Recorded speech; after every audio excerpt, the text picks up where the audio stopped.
Hello আমার YouTube পরিবার সকলকে শুভ সন্ধ্যা জানিয়ে আমি আমার নতুন ব্লগটি শুরু করছি। আশা করি তোমরা সকলে খুব ভালো আছো, আমি ভালো আছি। আজকে আমরা শিখব 10 থেকে 11 বছর বাচ্চা টপস কিভাবে তৈরি করে। স্লিভলেস টপস আমরা কাটিং ও স্টিচিং শিখবো। আমরা সেন্টারে চলে এসেছি, সব বান্ধবীরাও চলে এসছে, সবাই সবার কাজ নিয়ে ব্যস্ত। এখানে ম্যাডাম মেজারমেন্টটা কাগজে দেখিয়ে দিচ্ছে, কোনটা কত মাপ নিতে হবে সেটা আমাদের কাগজে লিখে দিচ্ছে।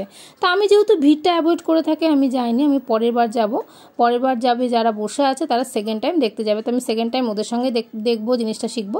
তো এখানে ম্যাডাম মানে প্র্যাকটিক্যালি দেখিয়ে দিচ্ছে কিভাবে মেজারমেন্ট নিতে হয়। মেজারমেন্ট বিষয়টা কিন্তু খুব গুরুত্বপূর্ণ বিষয়।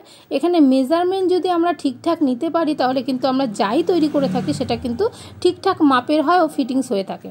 তো এখানে ম্যাডাম বিভিন্নভাবে দেখিয়ে দিচ্ছে কীভাবে পুটের মাপ নিতে হয়, কী করে কোমরের মাপ নিতে হয়, কীভাবে চেস্টের মাপ নিতে হয়, কীভাবে লেন্থ নিতে হয়, এক এক করে সব দেখিয়ে দিচ্ছে। আমরা কিন্তু ফিতা অনেকেই ভুল ধরে থাকি, অনেকে ফিতাটাকে কিন্তু সাইড করে ধরে থাকি, কিন্তু ফিতা এমনভাবে ধরতে হবে যাতে ফিতে বেঁকে না থাকে, সোজাসুজি থাকে বরাবর। সেই ফিতা ধরাটাও কিন্তু ম্যাডাম আমাদের দেখিয়ে দিচ্ছে। অ্যাকচুয়ালি ম্যাডাম খুব সুন্দর দেখান আর কি, আমরা বুঝতেও মানে অসুবিধা হয় না সেরকমভাবে। ম্যাডাম খুব ভালো আমাদের বুঝিয়ে থাকেন। তো মেয়েটাকে দেখিয়ে দিচ্ছে, মেয়েটাও শিখছে, আমরাও শিখে নিচ্ছি, একবারে সবাই শিখে নিচ্ছি প্র্যাকটিক্যালি।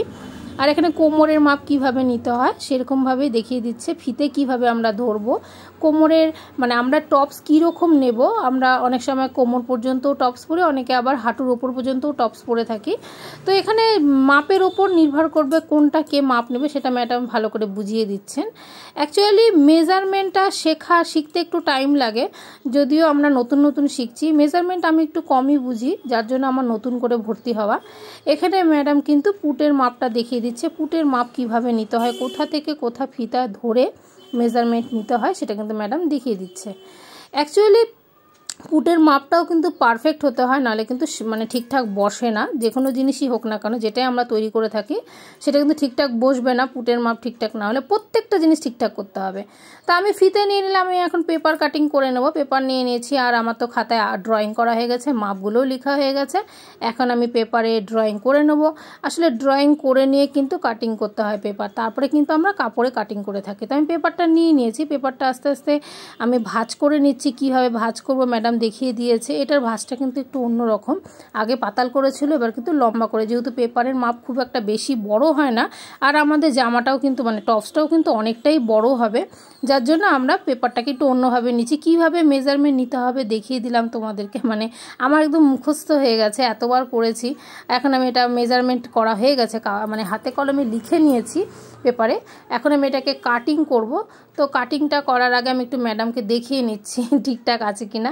আসলে যে শেপটা মানে বগলের যে শেপটা হয়, শেপটা আমার একটু প্রবলেম হয়েছিল, কারণ আমি মানে এই কাজটা নতুন শিখছি। আমি অন্যান্য কাজ টুকটাক পারি, কিন্তু এখানে আমার একটু গড়বড় হয়ে গেছিলো। এখানে মানে পুটের ক্ষেত্রে একটু ডাউন দিতে হতো, আর বগলে কিন্তু শেপটা যে দিতে হয়, শেপ দিয়েছি, বাট ম্যাডামের মতো তো হয়নি। ম্যাডাম শেপটা আমাকে ভালো করে দেখিয়ে দিচ্ছে, আর যেভাবে শেপ দিয়ে দিচ্ছে আমি সেভাবে কিন্তু পেপারটা কাটিং করে নেব। ওভারঅল কিন্তু আমার ঠিকঠাকই মাপ নেওয়া আছে, ম্যাডাম দেখলো। খালি একটু ডার্ক করে দিচ্ছে কালি দিয়ে, যাতে আমি ওটা পেপারটা কাটিং করে নিতে পারি। তো আমার সবই মোটামুটি ঠিক আছে, ম্যাডাম দেখে নিল।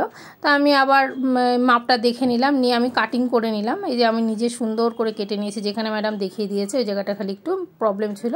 তো পেপার কাটিংটা আমার করা কমপ্লিট। এখন আমি কাপড় কাটিং করব। কাঁচি নিয়ে নিয়েছি, আর কাঁচি তো সবসময় মানে এই কাটিংয়ের জন্য লাগে। এখানে কেটে নিয়েছি কাপড় মাপ করে, আর দেখো কি সুন্দরভাবে স্টিচিংও করে নিয়েছি। এটা সম্পূর্ণ কিন্তু হাতে করা, আর মেশিনগুলো একটু প্রবলেম হয়েছে জন্য আমরা মেশিনে ঠিকঠাক বসতে পারছি না। এটা ব্যাকটা দেখাচ্ছি, মানে পেছন পার্টটা দেখো কি সুন্দর মানে লাগছে আর কি, ছোট্ট বেবিদের কিন্তু খুবই ভালো লাগবে পরলে। কেমন হয়েছে আমার হাতে তৈরি করা এই স্লিভলেস বেবি টপস তোমরা অবশ্যই তোমাদের কমেন্টের মাধ্যমে জানাবে, আমার তাহলে খুব ভালো লাগবে। নেক্সটে প্রচুর কাজ শিখবো, তোমাদের সাথে শেয়ার করব, তোমরা প্লিজ সঙ্গে থেকো। আর অবশ্যই কিন্তু তোমরা কমেন্ট করবে আমার এই বেবিদের টপস স্লিভলেস টপসটা কেমন হয়েছে। অবশ্যই তোমাদের কমেন্টের অপেক্ষায় থেকে গেলাম আমি। আশা করি আমার ভিডিওটি তোমাদের ভালো লেগেছে। ভালো লাগলে অবশ্যই লাইক কমেন্ট শেয়ার করে দিও এবং পাশে থেকো।